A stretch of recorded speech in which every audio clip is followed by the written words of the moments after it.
stole court evidence! The one who should be charged is you. Watch your words. Watch the record. Judge, the room is full. Then they can all hear her confession. There will be no confession. It was inside your bag. Someone put it there. You expect this court to believe that? Check the security scan. The bag was screened downstairs. I did not ask you. That is why the record matters. Log the key and preserve the envelope. I need the judge's permission. Keep typing. The access entry is missing. I said keep typing. What time did the archive open? You risked jail over one ledger page? I risked nothing. Your mother's house is already lost. Then why are you afraid of the access log? I am not afraid of you.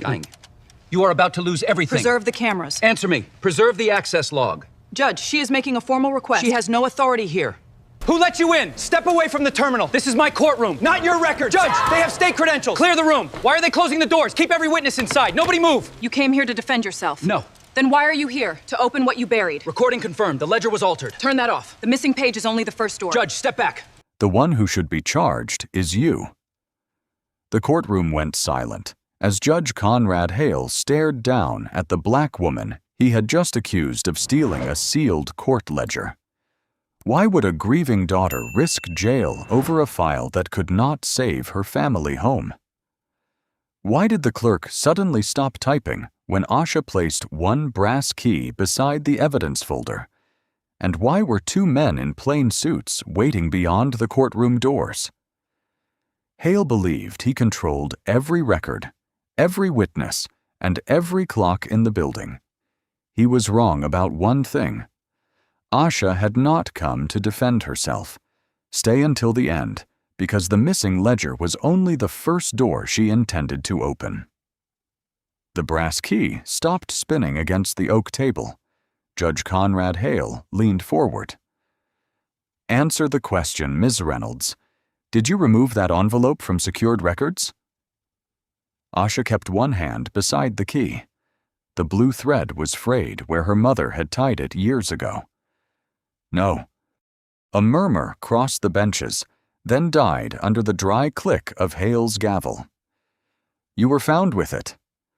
I was found with what someone placed in my bag. Bailiff Owen Rusk stood behind her, holding the open handbag. The room smelled of wet wool and old paper. He glanced toward the evidence folder, then the side door. Hale's mouth tightened. You are accusing court personnel? Asha looked at the clock above the exit. Its second hand scraped forward. 4:42 p.m. I'm identifying the only explanation consistent with the access log. The access log is not before this court. It should be. A woman in the second row lowered her phone. The man beside her folded a summons until its edges whitened. Hale turned to Owen. Bag the key. Owen hesitated. It isn't listed as evidence. It is now. Asha raised two fingers. That opens my mother's house. Then you should have considered that before stealing from this court. The tendon in Asha's wrist tightened beneath her silver watch. At the rear doors, two men in dark suits stepped inside. Neither showed a badge. One carried a slim black case. The other stopped on Asha. Jonah Bell, the court reporter, noticed them too. His hands hovered over the keys. Hale saw it. Mr. Bell, continue the record. Yes, Your Honor. Strike the defendant's last accusation. Jonah waited half a beat. Which words, sir? All of them. Asha turned slightly. The record should reflect that I requested preservation of the access log, security footage, and every device used to alter the trust account ledger. You are in no position to make requests. I am making notice. Of what? Spoliation. The older man opened his case. A green indicator blinked inside, then went dark. Hale rose halfway. Who are you? The man did not answer. He looked toward the side door, where Marlene Price stood with folders pressed to her chest. The top one slipped. Papers fanned across the tile. One page landed face up. Jonah read the header before Marlene grabbed it. Office of Judicial Integrity. Confidential delivery receipt. Hale's voice dropped. Clear the courtroom. Spectators began to stand, but Asha remained still. Ask your clerk why my sealed notice was received at 9:13 this morning and never entered. Marlene's fingers could not align the papers. I don't know what she means. You signed for it, Asha said. That is enough. Hale pointed toward Owen. Take her downstairs. Contempt pending review. Owen stepped closer, his eyes still on Marlene's page. On what basis? Disruption, theft, refusal to comply. The second suited man closed the rear doors instead of leaving. The latch struck with a metallic sound. Asha set the key beside the blue envelope. You accused me in open court. Let the record stay open. Hale reached for the gavel. Jonah pressed both palms to his machine. The clock ticked to 4:43, and from inside the black case came the soft tone of a recording beginning. At 1:36 p.m., hours before the courtroom doors closed behind her, Asha twisted the brass key in her mother's front lock. It resisted, then turned with a dry scrape. You still have to lift the door, Danielle said. Mom never fixed the frame. Asha pressed her shoulder to the wood. Cold rain dotted her charcoal coat, and the porch boards groaned beneath her shoes. Inside, the house smelled of dust, cinnamon tea, and lavender cleaner. Danielle, 35, followed with a file box. Her short braids were tucked beneath a knitted cap. The sale agent called again. What did you tell him? That my sister was at the courthouse. Asha hung her wet coat on Evelyn's bent hook. That was accurate. He asked whether you filed anything. Not yet. Danielle set down the box. Then it was not accurate enough. An appointment card on the refrigerator still carried Evelyn's handwriting. Call Asha after 6. Asha turned it face down. The emergency motion is ready, she said. I need the stamped trust history and the judge's authorization chain. And if they refuse? They cannot lawfully refuse. That was not my question. A truck hissed past outside. Through the window, a white sale notice snapped in the wind. Asha opened the box. Receipts, probate letters, and court invoices filled it. 3 pages listed property inspections on dates Danielle had been living there. She was home those mornings, Danielle said. One man came once. Mom made him coffee. There are 6 inspection fees. I know. And 2 emergency repairs. No one repaired anything. Asha aligned the pages. These transfer numbers repeat. Danielle watched her circle them. You sound like you are already in a hearing. I need to be precise. You needed to be here. The heating pipe clicked twice inside the wall. Asha's pen stopped. Danielle took out her phone. I kept her last message. I have it. Not this one. Evelyn's voice came through thin and breathy. Danny, don't call your sister again. She's working. Just sit with me a while. Danielle stopped the recording. Asha closed the folder. What time? 11:48. I arrived at 12:20. You arrived after the nurse covered the clock. Water ticked from Asha's coat onto the floor. She gripped the key. The cold brass pressed a red line across her palm. I told her I would stop this, Asha said. You told her that the same night. I thought I had more time. So did she. Danielle turned the sale notice away from the window, though the deadline still showed through. 5 p.m. Asha slid the disputed invoices into her folder. Come with me. To court? Yes. Danielle shook her head. I cannot watch another official speak over us while you pretend it does not hurt. Then stay here and keep the door locked until I call. They say the house belongs to the receiver after 5. Not if the motion is entered. Danielle looked at the mark in Asha's palm. Do not promise me the house. Asha met her eyes. Promise me you will come back before dark. The kitchen clock clicked to 1:52. Asha looped the blue thread around 2 fingers, lifted the file box, and headed for the courthouse, carrying the one promise she was no longer sure she could keep. The courthouse security line bent around a column. "Probate filings go downstairs," the guard said without looking at Asha's appointment notice. "This is not a probate filing." He pointed to a tray. Coat, phone, bag. Asha removed her silver watch, then placed the brass key beside it. The metal still held her palm's warmth. The guard read the envelope, paused at the red confidential stamp, and slid it back. "Debt matters, 2nd floor, window 4. My meeting is with Judicial Administration. Window 4. At 2:17, Asha joined a line beneath court debt and property claims. Wet coats smelled of pavement and wool. Beyond the wall, an elevator groaned without arriving. At the glass, Marlene Price arranged paper clips by size. She wore narrow glasses. One gray strand had escaped her tight bun. "Asha Reynolds, I have a sealed delivery and a scheduled review." Marlene glanced at the envelope. "Property number?" "BG-4471. Her fingers stopped. "Evelyn Reynolds' estate?" "Yes." "You are late." "My appointment is at 2:30. For the estate matter, you are months late." Asha placed the envelope on the counter. "Please log receipt first."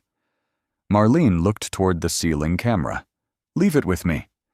"I need a time-stamped copy." "The copier is down." "Stamp the original and initial my duplicate." The ventilation started. The loose strand near Marlene's cheek trembled. "Take a seat." "Will you log it?" "Take a seat, Ms. Reynolds." A polished voice sounded behind her. "People get better results when they stop treating clerks like opposing counsel." Grant Mercer stood with one hand in his coat pocket. 46. Clean-shaven, navy suit, gold compass pin at his lapel. "I asked for a receipt," Asha said, and received an answer. Marlene lowered the envelope beneath forms. Mercer smiled. "I'm the court-appointed receiver on your mother's property." "You sent invoices. You did not answer questions." "Questions do not suspend fees. Duplicated fees should." His smile narrowed. Grief can make ordinary accounting feel hostile. Asha opened her folder. 2 inspections share 1 authorization number. 3 payments repeat. 1 vendor uses your office address. Mercer did not touch the pages. "You came without counsel?" "I came with records." "That is not the same thing." The elevator doors opened. Judge Conrad Hale stepped out. Hale glanced at Asha, then at the envelope under Marlene's forms. "Another daughter trying to stop a lawful sale?" "I am here for a scheduled review." Hale checked his watch. "Deadlines become real when they reach your front door." Mercer chuckled. Asha folded the ledger. "Then review how those deadlines were created." Hale's face emptied. He turned to Marlene. "What did she bring?" Marlene covered the envelope. "Only an estate complaint, Judge." Asha watched the red corner disappear beneath her palm. Hale pointed toward courtroom 3. "Put her on the afternoon docket. No special treatment." When he left, Marlene pulled the sealed notice into a drawer and turned the key. The fluorescent light buzzed overhead. Asha looked at the camera above window 4, then wrote the exact time in her notebook. 2:31 p.m. "Call BG-4471, Judge Hale said at 2:46 p.m. Asha carried her folder to the narrow table beneath the witness light. Behind her, wet shoes squeaked as people settled in. Grant Mercer stood opposite. The estate owes $39,812 in court-authorized expenses. "Itemize them," Asha said. "They are itemized." Then read the transfer numbers. Hale tapped his docket. This is an emergency petition, not an audit. It became one when the same payment appeared 3 times. Mercer slid a summary forward. Administrative duplication. No money was collected twice. Asha opened Evelyn's ledger. Transfer 7714 cleared on May 6th, 9th, and 12th. Same amount, same vendor. Processing dates differ. The bank trace does not. A chair creaked.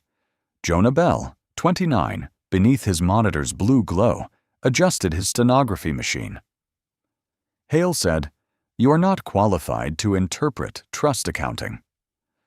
What qualification would satisfy the court? An attorney would know better than to ask. Asha turned a page. Why does Breyer Property Review share a mailing address with Mr. Mercer's office? The ventilation stopped. Only the clock's dry scrape remained. Mercer reached for the paper. An outdated registration. Filed last month? Hale struck the gavel. Enough. There are 6 inspection charges. My sister confirms 1 visit. Family recollections are not evidence. Neither is a summary without receipts. Hale leaned back. You came asking for mercy. Do not confuse that with authority. I asked for a lawful review. At the clerk's desk, Marlene wrote on a yellow note beneath the counter. Ms. Price, bring me the revised calendar. Marlene crossed the well, one heel clicking louder than the other. She placed the calendar on the bench. Hale folded the note into his palm. Jonah's fingers froze above the keys. What was handed to the court? Asha asked. A scheduling note. Please mark it. It is not part of your matter. It was passed during my hearing. Mercer exhaled. This will not stop the sale. What time is the transfer? 5. When did you receive authority? He looked toward Hale. The order was signed yesterday, Hale said. Then why was it uploaded at 2:38 today? Marlene's pen rolled off her desk and struck the floor. Hale's jaw shifted. Mr. Bell, strike that question. Jonah looked up. On what ground? Because I said so. Asha closed her folder halfway. The record should reflect that the court declined to reconcile its timestamp. The record will reflect your disruption. Owen moved closer. Leather creaked at his waist. Hale pushed the note beneath a blue docket folder. Petition denied. Sale proceeds. Asha remained standing. I have a confidential judicial notice awaiting entry. Marlene's face lost color. There is no such notice, Hale said. The answer came too quickly. Jonah began typing again, every stroke sharp in the stale room. Mercer gathered his papers. We are done? Asha watched Marlene slide the blue folder over the hidden note. Then the clerk glanced toward Asha's open handbag beneath the table. The clock moved to 2:59. 5-minute recess, Hale said. Marlene was already walking toward Asha's side of the room. Marlene reached Asha's table before the last spectator cleared the aisle. Your bag is blocking the walkway. It's beneath the table. Move it anyway. Asha bent to lift it. Marlene stepped closer, her folder striking Asha's shoulder. Papers slid across the floor. Oh, sorry. Marlene crouched. I'll get those. Asha caught peppermint and copier toner. Leave them. But Marlene had already gathered 2 pages and pushed them toward the open handbag. Her fingers vanished below the rim for less than a second. Jonah looked up. Mercer spoke softly to Hale. Owen opened the rear doors, letting in a draft that lifted the docket sheets. Asha took the papers. Did you touch anything inside my bag? Marlene's glasses flashed. Don't be absurd. That was a direct question. Hale's gavel struck. Recess is over. Marlene rose. A silver staple lay near her shoe. She kicked it beneath the clerk's desk. Asha zipped her bag and returned to her place.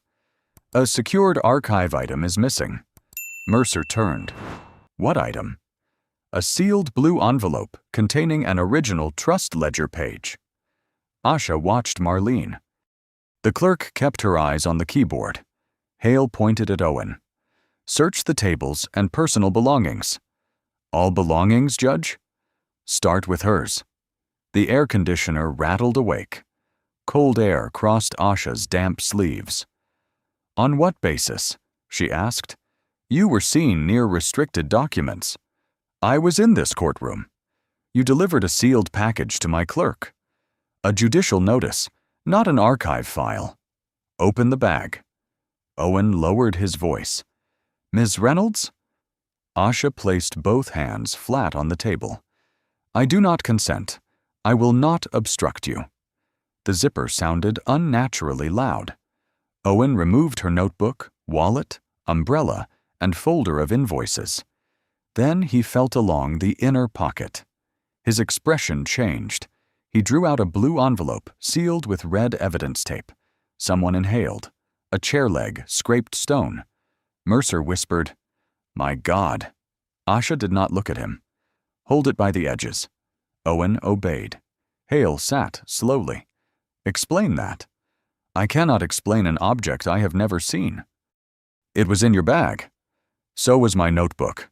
Check the order of the contents. The envelope was beneath it, but the notebook entered the bag before security. The scan will show it. Marlene's typing stopped. Asha nodded toward the seal. That staple is new. Bright metal. The archive uses brass fasteners. Owen turned the envelope. And check the access ledger. Every removal requires a signature and badge time. Hale struck the bench. You are not directing this investigation. No, I am preserving it. Mercer stepped nearer. Perhaps grief led you to make a mistake. Then you should want the camera footage. He stepped back.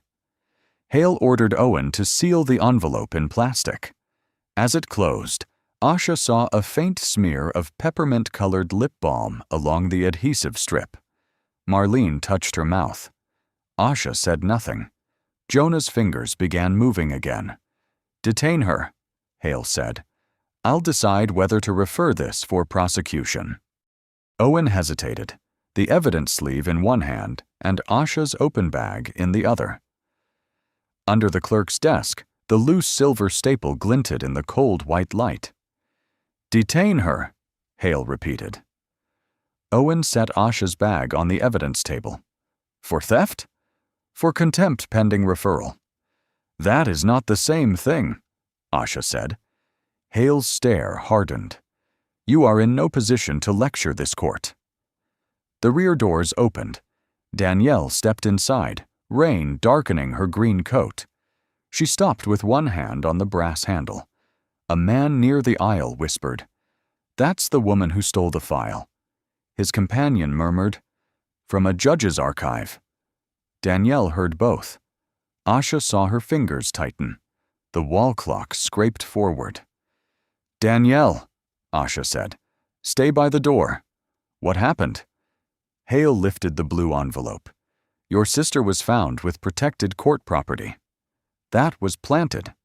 Ms. Reynolds, Hale warned. Danielle stepped forward. You searched her bag? With cause. Whose cause? Mercer smiled. This is a difficult day. Let the court handle it. You are the man selling our house. Spectators shifted. Someone folded a newspaper over the bench. Hale struck the gavel. This is not a public debate. No, Danielle said. It looks like a performance. Asha's low Danny stopped her. Hale pointed toward Owen. Remove the accused. Asha held out her wrists. Danielle's mouth opened, but nothing came out. Hale spoke toward the gallery. Grief does not excuse theft, nor does dissatisfaction with a lawful ruling. A reporter raised his phone. Two visitors leaned together. She came here to save the property. Maybe she thought stealing records would erase the debt. Danielle turned. You do not know her. Neither answered. Both looked down. Owen produced cuffs, but kept them at his side. Judge, we can hold her without restraints. She interfered with evidence. I asked for preservation, Asha said. You manipulated the room. I requested the access log, security footage, and chain of custody. Stop pretending this is your proceeding. Asha glanced at Jonah. His hands hovered above the stenography keys. Then let the record show exactly whose proceeding it is. Hale leaned forward. Mr. Bell, go off record. Jonah did not move. The system requires a stated basis. The basis is my order. And the time? Hale checked the clock. 3:14. Jonah typed it. Asha turned slightly. Please preserve the full audio and all machine notes. Hale's face reddened. You do not give instructions in my courtroom. No. I am making a request before the record disappears. Danielle's eyes moved from the envelope to Asha's silver watch, then to the open bag. You promised you would come back before dark.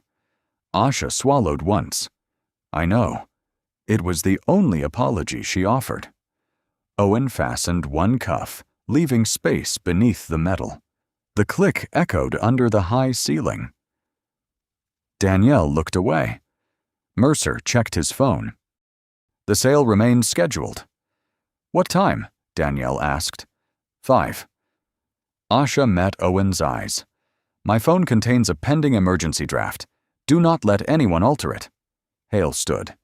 Take her downstairs. As Owen guided her toward the side door, Asha looked back at Jonah. Keep the record. Jonah nodded once. Then Danielle saw Marlene slip the yellow note from beneath the blue docket folder and fold it into her sleeve. The side door closed behind Asha with a hydraulic sigh. Owen led her down a stairwell smelling of bleach and wet concrete. The cuff pulled at her left wrist. He had fastened the other end to a short transport chain instead of her right hand. You can remove it, Asha said. I need an order. You have discretion. Not with him watching. Above them, the courtroom floor creaked. Owen stopped at the landing. Show me the identification you mentioned. My wallet is in the evidence room. I saw a card. Silver edge, state seal.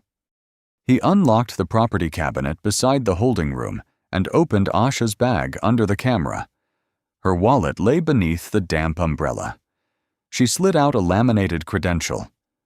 Owen read it twice. Senior Special Counsel, Office of Judicial Integrity. Yes. Why didn't you lead with this? I delivered a sealed notice at 2:31. He looked toward the ceiling camera. Hale said this could be fabricated. Call the number on the back. Before Owen could reach the phone, the intercom cracked. Rusk, return all property to storage. No external calls for the detainee. Hale's voice ended in static.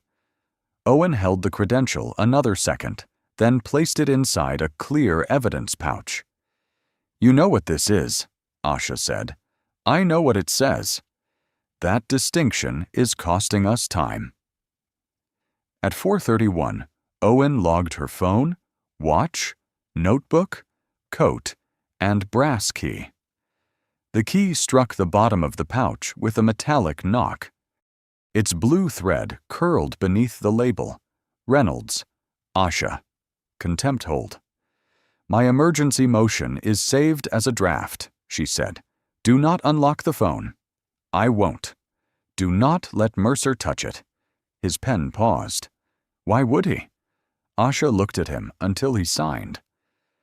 The holding room contained a metal table, 2 chairs, and a narrow, dusty window. Cold air poured from a ceiling vent. Asha rubbed the red line left by the cuff. At 4:43, Owen returned with a paper cup of water. Hale rejected the credential, he said. He called it an unverified card. And you? I called the public number. It routed to a state switchboard, then disconnected. Because you used the courthouse line. He frowned. This building blocks protected state extensions. Use your personal phone. That would violate policy. So did searching my bag without preserving the scan. Owen set down the cup. You speak like every word is being recorded. Today, I hope it is. His radio clicked. A deputy reported that the sale packet had been sent for final processing. What time? Asha asked. Owen did not answer. She stood. The chair legs scraped the floor. What time? 4:59. He opened the property cabinet again when no one answered his radio call. The digital clock changed as he reached for his personal phone. 4:59. Asha moved to the window. Beyond the dusty glass, corridor lights stretched in pale rectangles. The clock blinked. 5 o'clock. Inside the evidence pouch, the brass key slid off the folded coat and landed against Asha's silent phone. Owen stared at his screen. The number connected. A woman answered through the speaker. Office of Judicial Integrity, Director Morgan's desk. Then the holding room door locked from the outside. The lock clicked behind Owen before the woman on his phone could finish. Director Morgan's desk. Who is calling? Bailiff Owen Rusk, Briar Glen County Court. I'm verifying a credential for Asha Reynolds. Keyboard taps. Keep her where she is. Do not surrender her property. Footsteps approached outside. Owen ended the call. Someone locked us in. Then someone heard you connect, Asha said. Cold air pressed from the ceiling vent. She rubbed the groove around her wrist while Owen tried the handle. His radio hissed. The judge wants a signed admission before release. A sheet slid beneath the door. Asha lifted it. In exchange for release, she was to admit taking the envelope, waive any challenge to the sale, and surrender all copies of court records. They wrote this before 5. How can you tell? The transfer number is already typed in. The radio crackled. Miss Reynolds has 3 minutes. Owen looked at the clock. If you sign, you can leave. And the house stays sold. You could fight that later. My mother spent 27 years paying for later. He placed a pen on the table, but did not push it toward her. At 5:04, the wall phone rang. Owen answered, then held out the receiver. It's your sister. Wind thudded against Danielle's microphone. There's a sign on the porch. Asha closed her eyes. It says, transfer completed. 2 men are photographing the windows. They gave me until morning to remove our things. Do not argue with them. You said you would stop it. I know. You said you would come back before dark. Rain struck metal on Danielle's end. Danny? I found Mom's blue cup in the sink. I can't decide whether to pack it or wash it. Asha tightened her grip. Leave it where it is. The call ended. Only the fluorescent tube buzzed above the door. Then Asha's confiscated phone began playing inside the property pouch. Its fall against the key must have activated the screen. Evelyn's saved voice filled the room, soft and distant. Danny, don't call your sister again. She's working. Just sit with me a while. A click. Nothing more. Asha drew the confession toward her. Owen said, You do not have to decide now. They gave me 3 minutes. You know what I mean. She uncapped the pen. The point touched the signature line, leaving 1 black dot. Through the plastic, the blue thread around the brass key rested against her folded coat. Evelyn had tied it there after losing the key twice, pulling the knot so tight no one had removed it. Asha set the pen down. Tell Hale I decline. He'll keep you here. He was going to keep the truth here too. Upstairs, Jonah Bell copied the stenography file onto a blank drive and slipped the original machine card into his sock before Marlene entered. "Hale wants the afternoon record erased," she whispered. Jonah faced the dark monitor. "The system is still processing." "How long?" "Long enough for you to tell me why your badge opened archive storage at 2:33. Marlene's face went still. Downstairs, Owen opened the access log on his phone. Gray error messages filled the screen. Then one green line appeared. Archive room. Price, Marlene. 2:33 p.m. Below it, another entry began, loading under Judge Hale's terminal. The second line finished loading beneath Marlene's entry. Remote edit. Hale, Conrad. 2:37 p.m. Owen enlarged the screen. "A judge can alter archive logs?" "Not lawfully," Asha said. "Take screenshots before it disappears." His thumb shook over the buttons. Cold air pressed from the vent, carrying the smell of metal and paper dust. The phone rang again. "Owen Rusk?" a woman asked. "This is Celeste Morgan, Director of the Office of Judicial Integrity. Is Asha Reynolds secure?" "She's detained by court order." "That was not my question." "She is uninjured. Her property is sealed." "Read me the final 4 digits on her credential." He did. Keys tapped at the other end. "Confirmed," Celeste said. "Ms. Reynolds is Senior Special Counsel on an authorized review of Briar Glen Trust accounts. No one is to access her phone, notebook, or sealed materials." Owen glanced at Asha. Judge Hale called the card fake. "Judge Hale received notice of her authority at 9:13 this morning." Asha pointed to the green entries. "Ask whether it was acknowledged." "It was signed for by Clerk Marlene Price," Celeste replied. "We received an alert when the delivery vanished from the docket." The handle jerked from outside. "Rusk," Hale called. "Open up." Owen did not move. Celeste said, "Put me on speaker." He pressed the icon. "Judge Hale, preserve the building, all digital systems, and every record from today. State investigators are already inside." The hallway went still. "This is a county matter," Hale answered. "No longer." His footsteps retreated. Upstairs, Jonah dialed the number printed on Asha's confidential receipt. "Integrity operations," a man answered. "I'm the reporter in courtroom 3. I have a transcript, audio, and an instruction to erase both." "Can you preserve an independent copy?" Jonah touched the memory card hidden inside his sock. "Already done." "Who gave the instruction?" He looked toward Marlene. She stood by the clerk's desk, twisting her ring until the skin whitened. "Judge Hale." Marlene whispered. "He'll say I did everything." Jonah covered the receiver. "Did you put the envelope in her bag?" Her mouth opened, but no sound came. "Your badge opened the archive at 2:33. He said it was only a test." "What did he threaten?" "My pension, my daughter's insurance." Jonah uncovered the phone. "There's a witness ready to speak." Downstairs, Owen photographed the access log. A warning flashed. Local record purge initiated. "Someone is deleting it." Asha read the timestamp. "Hale's terminal." The status bar moved to 12%.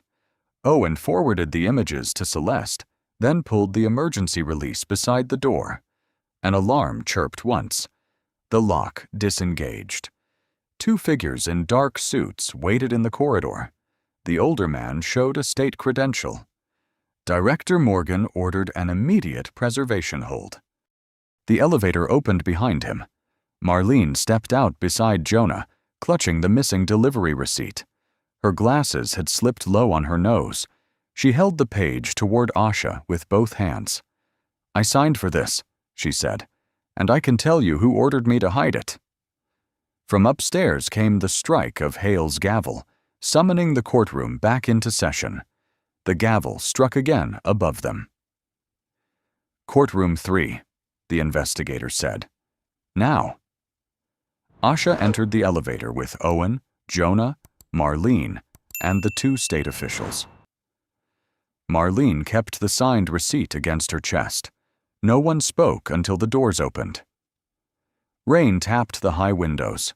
Hale was already on the bench. This court is in session. Remove the detainee. The older investigator approached the rail. Judge Hale, I'm Nolan Pierce, State Judicial Investigator. This room is under a preservation hold. You have no authority here. A silver-haired woman in a dark blue coat entered behind him. I do. Celeste Morgan crossed the aisle. Appellate Judge Ruth Calder issued an emergency order. No record leaves this building. Hale reached for the gavel. Do not touch it, Calder said from the doorway. The courtroom rose unevenly. Ruth Calder, 63, carried 1 stamped page. Sit down, Conrad. Hale remained standing. Asha returned to the table where her bag had been searched. Owen placed the clear property pouch before her. The brass key clicked against her phone. Hale pointed at it. That woman is accused of theft. Calder looked at Asha. State your name and role. Asha Reynolds, Senior Special Counsel, Office of Judicial Integrity. Celeste laid Asha's credential beside the key. Her assignment began 6 weeks ago after irregular transfers appeared in 7 probate trust accounts. I was not informed. You were not supposed to be, Asha said. Hale's jaw tightened. Then the envelope proves nothing. It proves what it was designed to prove. Jonah resumed typing. Asha faced the bench. The blue envelope contained a numbered reproduction. The original ledger page was scanned and secured before I entered this building.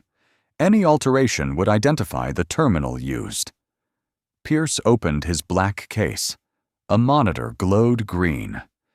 Terminal H-01, he said, assigned to Judge Hale's chambers. Mercer stepped backward into the bench. Hale looked toward Marlene. Clerical access is shared. Her breath caught. The archive opened with her badge at 2:33, Asha said.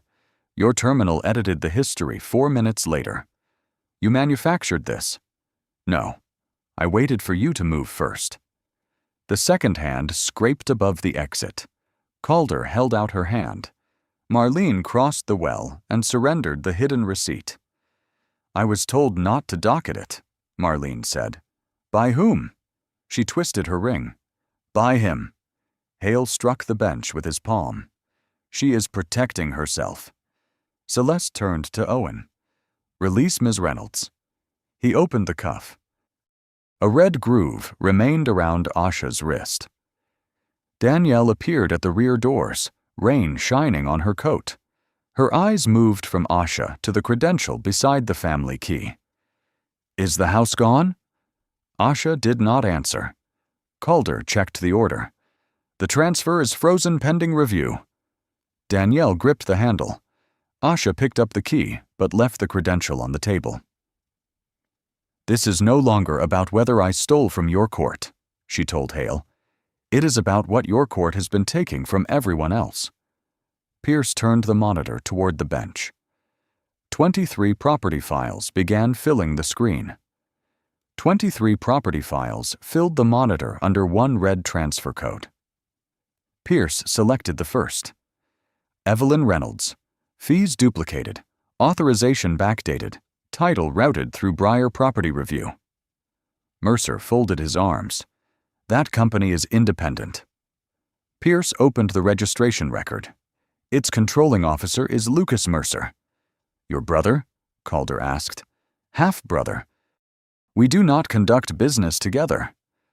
Asha turned one page. Then why did his company receive transfers from 18 estates you managed? Rain ticked against the windows. A radiator knocked twice. Hale said, This hearing is becoming theater. Jonah lifted a small audio unit. Then the record should help. The device clicked. Static breathed through its speaker. Hale's voice entered the room. Put the blue envelope in her bag. Make the accusation stick before she identifies herself. No one moved. Marlene's recorded voice trembled. The cameras cover that table. Block the angle. Mercer will keep her talking. The speaker went silent. Hale stared at the microphone before him, though its light was off. That is edited. Jonah swallowed. It came from the court backup. I copied it before your deletion order. I gave no such order. You told me to erase the afternoon record. Hale looked toward Marlene. He is lying to save his job. Her fingers slipped twice on the clasp of her folder. I saved the originals, she said. She carried 3 narrow ledgers to Calder. Their covers smelled of dust. Account numbers sat beside initials, dates, and percentages. Mercer stepped forward. Those are internal notes. Pierce blocked him. Stay where you are. Marlene pointed to one column. 5% to the receiver, 3 to Breyer, 2 to Chambers. Calder looked up. Chambers. Hale's discretionary fund on paper. Cash reimbursements in practice. You approved these? Celeste asked. I typed what they gave me. When I questioned it, Judge Hale said my pension review could be reopened. Hale's chair scraped backward. You stole those books. No. Marlene pressed both palms to the rail. I kept them because I knew one day you would say I acted alone. The spectators did not murmur. An older woman covered her mouth. Danielle remained by the doors. Asha asked, Why frame me today? Hale answered first. Because you entered under false pretenses. Asha waited. Marlene faced him. Because the state notice named 23 files, and Evelyn Reynolds was the first linked to Breyer Property Review. Pierce connected a cable to the judge's terminal. Deleted transfers appeared across the screen. Celeste read the total. $1.8 million. Mercer's voice sharpened. Those figures include legitimate expenses. Then explain each one under oath, Calder said. Owen removed Mercer's badge and sealed it in plastic. The sleeve crackled. Hale looked at Asha. You think this makes you untouchable? She closed her notebook. No, it makes the records reachable. Pierce opened the final ledger. Inside the back cover was a photograph of Hale, Mercer, and Lucas beside a row of foreclosed homes. On the white border, Marlene had written, They chose the houses before the hearings began. By 6:18 p.m., the courthouse lights had turned the rain outside into silver lines. Calder signed the emergency order. The transfer is suspended. No deed, payment, or possession changes until review. Danielle stayed by the doorway. Suspended is not returned. No, Asha said. Pierce handed Mercer's files to an evidence officer. Hale was taken to Chambers under supervision. Marlene sat alone on the front bench, rubbing the pale mark left by her ring. Asha gathered her phone and the brass key. The red groove around her wrist had deepened in the cold air. Danielle watched her. You knew this might happen. I knew someone was manipulating the accounts. You knew enough to build a trap. A monitored test. At Mom's hearing. Asha closed the property pouch. I did not choose her file. But you used it. The words landed more quietly than the gavel had. Outside, the rain had softened to mist. They drove separately to the house. A yellow notice stood near the porch, shining beneath the street lamp. 2 contractors loaded camera equipment into a van. Calder's order made them leave. One pulled the sale sign from the lawn and laid it face down in the wet grass. Danielle unlocked the door first. Inside, the blue cup still sat in the sink. Asha removed her coat and hung it on Evelyn's bent hook. The kitchen held the faint scent of cinnamon tea. though the kettle was cold. Danielle set the court order beside a stack of bills. You said you were collecting evidence the night she died. I was. Where? In my car, outside the state records office. 29 minutes away. I thought the transfer batch would disappear by morning. And she was gone before midnight. Asha touched the table's edge. Yes. Did you see my calls? All 4. Did you listen to the message? After. The refrigerator motor stopped. The house seemed to hold its breath. Danielle turned toward the window. She kept asking whether the porch light was on. I told her you would be there soon. Asha's fingers tightened around the key until the brass cut into her palm. I believed one more document would let me fix it, she said. The house, the fees, everything. You cannot cross-examine a last hour. No. It was the first answer she gave without defending it. Danielle faced her. Then why keep carrying that key like a punishment? Because I arrived too late. To save her? To sit with her? Rain whispered across the porch roof. Asha placed the key in Danielle's hand. I turned that night into a case because I could not turn it back into time. I told myself saving other families would make my absence worth something. Danielle closed her fingers around the metal, then opened them again. It does not, she said. I know. But it may still save them. Asha lowered her eyes. Danielle switched on the porch light.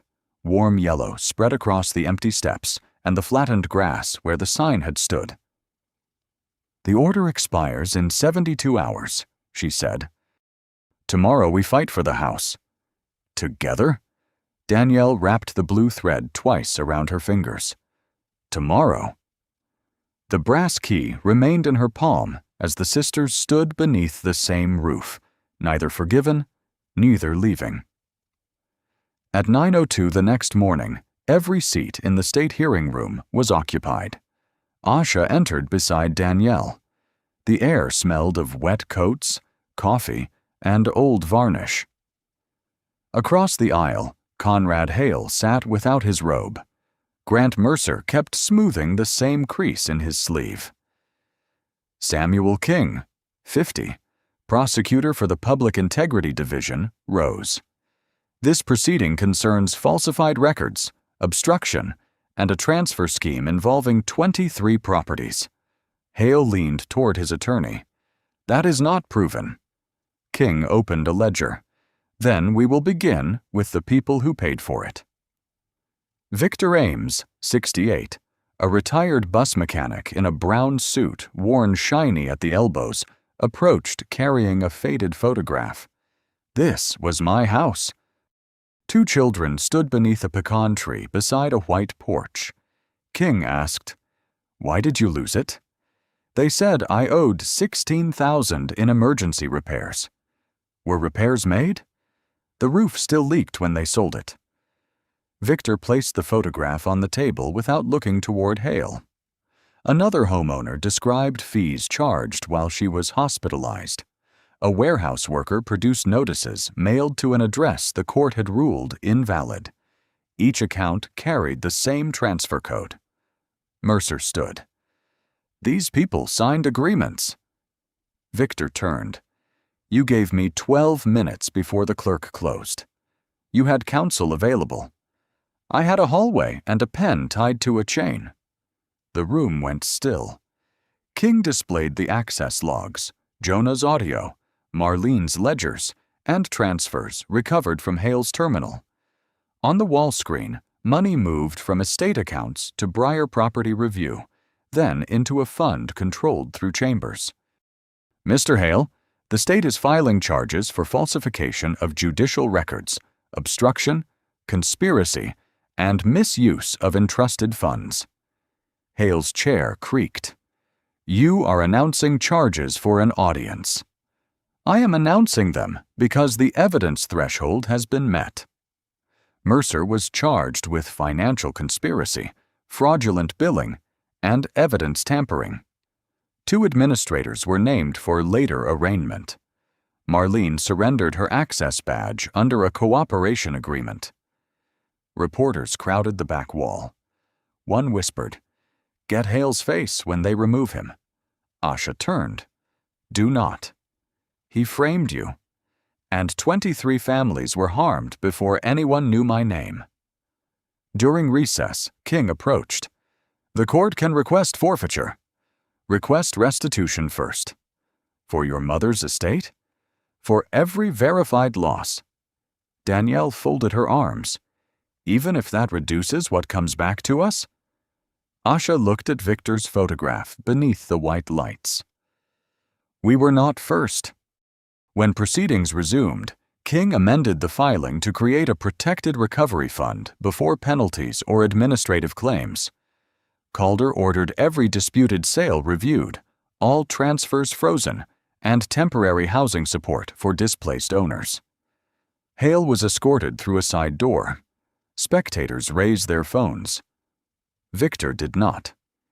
He picked up the photograph, brushed his thumb across the pecan tree, and handed it to Asha. "Keep it until the rules change." She held the worn edge carefully. Behind them, 23 case numbers changed from closed to under review. 6 weeks later, the first reform meeting began at 8 a.m. in the courthouse, where Asha had been detained. The archive door stood open. A scanner hummed, and every entry on the monitor carried a name, badge number, and time. Samuel King tapped the screen. "No record can be altered without creating an off-site copy." "And emergency motions?" Danielle asked. Judge Calder turned a page. "They now route to 2 judges. One person cannot bury them." A county administrator frowned. "That will slow business." Asha placed Victor's faded photograph beside her notes. "The old system was fast for the people taking homes." No one answered. Celeste Morgan presented the rules. Receivers would rotate through an independent list. Family connections had to be disclosed. Disputed fees would trigger automatic notice, and owners would receive plain language summaries before any sale. A clerk raised her hand. "Who verifies them?" "Someone who does not profit from the result," Celeste said. The radiator clicked beneath the windows. November wind pushed leaves against the steps. Owen stood near the back wall. "Bailiffs will preserve phones, bags, and recordings under written chain of custody. A judge cannot order evidence moved off record." A young deputy asked, "What if the judge insists?" Owen looked toward Asha's wrist, where the cuff mark had faded. "Then ask for the order in writing." During the break, Marlene approached with a file box. Her glasses were new, but she still twisted the bare place where her ring had been. "These are the last handwritten transfer sheets. Did investigators copy them?" "Twice." "Then give them to the archive team." Marlene held on to the box. "I keep thinking about touching your bag." Asha waited. "I told myself I was protecting my pension." "You were protecting the person threatening it." Marlene's grip loosened. "That is where your testimony begins," Asha said. By noon, the state portal went live. Each disputed property showed who made every change. Beside Evelyn Reynolds' file, the screen displayed, "Transfer voided. Title restoration pending." Danielle touched the glass. "Pending again." "Not hidden," Asha said. An hour later, Victor received the first recovery notice. He read it twice. "Does this mean I get my house?" Samuel answered, "The court must return what can be returned and pay what cannot." Victor looked at Asha. "That sounds like lawyer language." "It means they cannot pretend your loss was only paperwork." He folded the notice and placed it behind the photograph. Payments were approved that afternoon. Liens vanished from 7 homes. 2 families received keys before sunset. Danielle's phone buzzed outside the records office. She read the message aloud. Evelyn Reynolds' estate restored to family ownership. Asha did not move. Danielle took the brass key from her pocket. The blue thread had been retied with a smaller knot. "Not yet," she said when Asha reached for it. "We still have work inside." They returned for the final vote. Calder signed the reforms, Celeste countersigned, and the registry recorded both actions before the ink dried. On the screen, 2 names appeared beside the exact time. For the first time, no one could make them disappear. 6 months later, the porch light came on before sunset. Danielle stood on a step stool inside the entryway, holding the brass key by its blue thread. "Higher?" "A little," Asha said. Danielle moved the hook above the old coat peg. The key settled against the wall with a soft click. It no longer opened a house under threat. It marked the Evelyn Reynolds community desk, where volunteers helped families read court notices before deadlines swallowed them. In the front room, Victor Ames sat at a folding table with a woman clutching 3 unopened envelopes. He turned each one face up, slowly. "This line matters," he told her. "It means you still have time." The woman exhaled and covered her mouth. Asha paused in the doorway. Danielle nudged her shoulder. "You can go in." She trusts him. That is the point. By noon, 7 families had appointments. A retired accountant reviewed fees. A law student scanned filings into the state portal. On the kitchen counter, Evelyn's blue cup held pens instead of tea. At the courthouse, the public report was released that afternoon. Conrad Hale had resigned before the removal hearing and was permanently barred from judicial office while the criminal case proceeded. Grant Mercer lost his receiver's license, and assets tied to Breyer Property Review entered the restitution fund. Marlene Price remained on leave, cooperating under oath. Her return depended on an independent review. No one applauded when Celeste Morgan read the findings. "The failures were not limited to 2 men," she said. "They survived because too many steps could be hidden." The registry now showed every edit, access attempt, and responsible employee. Emergency petitions went to 2 reviewers. Receiver appointments rotated automatically. Monthly audits were published in plain language, and bailiffs trained with Owen to preserve property and recordings under pressure. Jonah stood near the back with an open records badge clipped to his jacket. When Asha passed, he said, "The audio archive is public now." "All of it?" "All of it." She nodded. "Good." 3 weeks later, the recovery fund returned Victor's house. The roof still leaked. The pecan tree had lost a branch, and the porch rail leaned toward the yard. Victor unlocked the door, then handed Asha the faded photograph. "You kept it flat." "It deserved that much." He studied the porch, then the picture. "They don't match anymore." "They don't have to." Danielle arrived with paint cans and sandwiches. Owen came after his training shift with a toolbox. Marlene sent a handwritten statement for the community desk, but did not ask for forgiveness. Asha filed it beside the 23 restored cases. That evening, the sisters returned to their mother's kitchen. Rain tapped against the window, almost the same sound as the day the sale began. Danielle placed 2 cups on the table. "Do you still think saving the others makes up for missing her last hour?" Asha looked at the porch light reflected in the glass. "No." "Then why keep doing this?" "Because they are still here." Danielle turned 1 cup so the handle faced her sister. Outside, a family climbed the steps carrying a folder tied with string. Asha opened the door before they could knock. Behind her, the brass key rested on the wall, no longer a weight in anyone's hand. The porch light stayed on.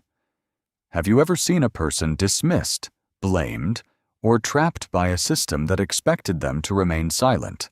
Share what happened in the comments, especially if one careful witness, document, or small act of courage changed the outcome. Send this story to someone who believes dignity should not depend on status and that justice means repairing harm, not simply punishing the person responsible. Subscribe for more stories about accountability, quiet resilience, and ordinary people who push institutions to change without losing themselves in the process. Your voice may help another viewer recognize that speaking up, preserving the record, or standing beside someone at the right moment can matter more than it seems.